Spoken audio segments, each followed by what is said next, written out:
This story is a story of an incredible woman. And the way that her story is known is that if you walked into the masjid of the Prophet ﷺ, you knew that there was something special about this woman. Aisha radiallahu ta'ala anha, she says that I used to visit this woman daily and sit with her.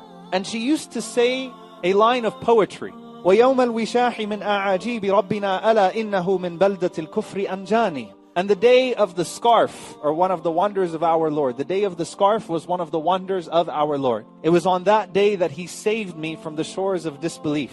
And Aisha would hear her saying this over and over and over again, reciting this line of poetry to herself.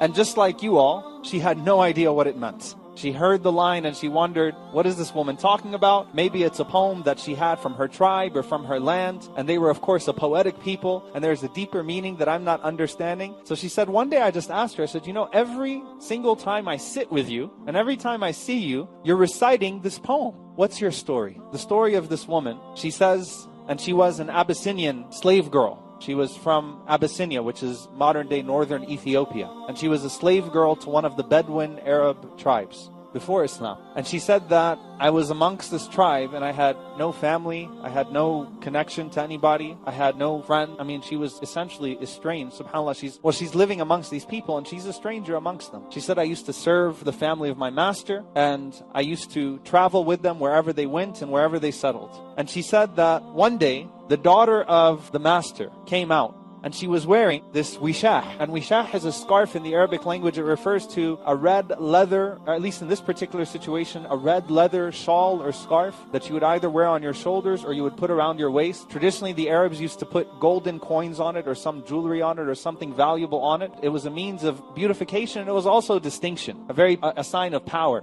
So the daughter of my master used to wear this wishah. And this was a particular red leather shawl or scarf that she used to put on her waist or she used to put around her neck. So one day, she went to sleep.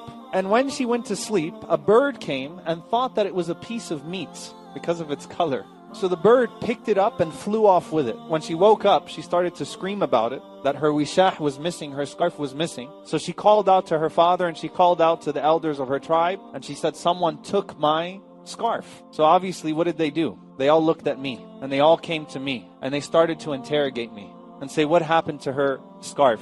Did you take it away? Did you sell it? Are you hiding it? Where is it? They automatically assumed that she was the one to blame. So she said, I told them, I said, a bird came, grabbed it and took it away. And maybe the bird thought that it was a piece of meat. And when she said that my master said to me, couldn't you come up with a better lie than that? I mean, you could either come clean and say that you stole it, or that you're hiding it, or that you gave it away to somebody. But if you're going to lie, at least come up with a good lie. At least say something that makes sense. At least say that, maybe she dropped it, she forgot it somewhere.